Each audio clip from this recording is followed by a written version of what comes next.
Hello, नमस्ते जिंदोबरे, स्वागत है आप सभी का। तो आप में से कुछ लोगों का सवाल है कि अभी जो वर्क परमिट आ रहा है उसमें सील साइन या स्टैंप लग करके नहीं आ रहा है। और जो एप्लीकेंट्स हैं जिन लोगों ने मेरे थ्रू अप्लाई किया था उनको अभी वर्क परमिट मिलना स्टार्ट हुआ है। तो उनमें से जिन लोगों को वर्क परमिट रिसीव हो रहे हैं उनका सवाल है कि भाई इसमें तो हमें वर्क परमिट रिसीव हुआ है, इसमें कंपनी का कोई सील स्टैंप है ही नहीं, तो हम कैसे माने ये ओरिजिनल है या नहीं है। तो आपको आपका वर्क परमिट वेरीफाई कैसे करना है उसके लिए मैंने एक वीडियो बनाया हुआ है। और अगर नहीं बनाया तो मैं एक बार चेक करूंगा, अगर नहीं होगा तो मैं फिर से बना करके एक वीडियो अपलोड करूंगा। तो आपको आपका वर्क परमिट कॉन्सुलेट की जो वेबसाइट है या पॉलिश एम्बेसी की जो वेबसाइट है वहाँ से आपको उसको वेरीफाई करना है। और आपका वर्क परमिट वेरीफाई हुए बिना आप जो आगे की प्रोसेस है, जो आपका अपॉइंटमेंट के लिए रजिस्ट्रेशन होता है, वो प्रोसेस आप नहीं कर पाएंगे। सबसे पहले आपका वर्क परमिट वेरीफाई होता है, उसके बाद ही आप उसमें आगे का जो भी प्रोसेस है वो कर पाएंगे। अभी नवंबर और दिसंबर 2025 में ये रूल आया है कि आपसे जो वर्क परमिट आएगा वो इलेक्ट्रॉनिकली जनरेटेड होंगे।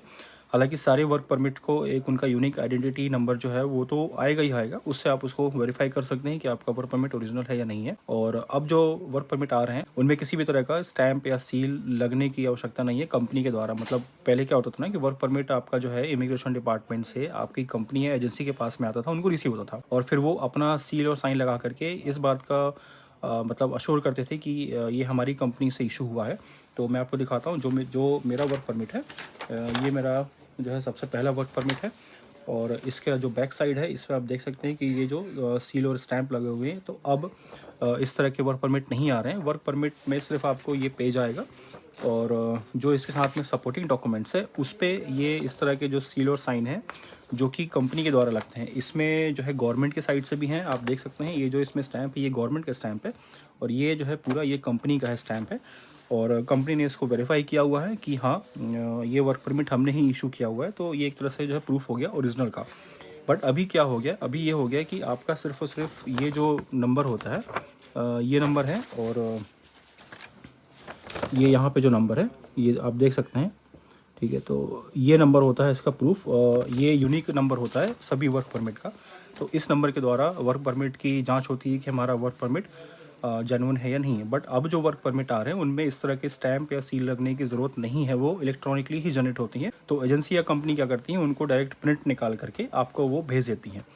स्टैंप और सिग्नेचर जो कंपनी के साइट से आपको दिए जाते हैं, फॉर एग्जांपल आपका एकोमोडेशन कन्फर्मेशन या उसमें जो एड्रेस होता है कि आपका स्टे कहाँ होगा पोलैंड में, उसमें गारंटी लेटर होता है, उसमें कन्फर्मेशन लेटर होता है, उसमें एक लेटर होता है कि जो आपका एम्प्लॉयर होगा वो एम्बेसी से एक तरह से रिक्वेस्ट करेगा कि हमने इस बंदे को हायर किया हुआ है, तो आप कृपया इसे जो है वीज़ा दे सकते हैं या आप इसको वीज़ा दे दीजिए। तो एक उस तरह का जो है रिक्वेस्ट लेटर भी होता है। और इसके अलावा जो भी डॉक्यूमेंट्स जो कंपनी इशू कर रही है तो वो कंपनी उस पर अपना सील और साइन लगाती है ओरिजिनल, जिससे ये वेरीफाई होता है कि ये डॉक्यूमेंट्स ओरिजिनल हैं। और वो डॉक्यूमेंट्स जो कि ओरिजिनल होंगे वो डॉक्यूमेंट्स आपको वीएफएस के आप जब अपना फाइल सबमिट करने जाएंगे तो आपको वीएफएस सेंटर में वो डॉक्यूमेंट्स ओरिजिनली ही आपको लेकर के जाना है। आप सोचें कि मैं किसी से सॉफ्ट कॉपी ले लूँ, फिर मैं उसको बहुत अच्छी क्वालिटी में प्रिंट आउट निकाल लूँ और फिर वो मैं जा कर के सबमिट कर दूँ।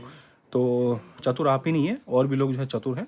तो ये चतुराई वहाँ पे नहीं चलने वाली है। तो आपको जब भी वीएफएस में फ़ाइल सबमिट करनी होगी तो जो ओरिजिनल डॉक्यूमेंट्स है जो कि कंपनी ने इशू किया है वो आपको लगेंगे। और जो वर्क परमिट है तो वर्क परमिट तो इलेक्ट्रॉनिकली ही जनरेट हो रहा है। तो आई होप जिन लोगों का ये कन्फ्यूजन है कि भाई मुझे आपने बिना सील साइन के डॉक्यूमेंट भेज दिया है, तो उनको समझ में आया होगा कि मैंने क्यों भेजा है, क्योंकि सील साइन लगने की ज़रूरत ही नहीं है। आप जब वीएफएस में जाएंगे तो वो लोग उसको वेरीफाई कर लेंगे ऑन द स्पॉट में कि आपका वर्क परमिट ओरिजिनल है या नहीं है। तो होपफुली आपको इससे कुछ मदद मिली होगी, आपकी जो शंकाएं हैं वो दूर हुई होगी। तो मिलेंगे अगली वीडियो में, तब तक के लिए नमस्ते, जय हिंद।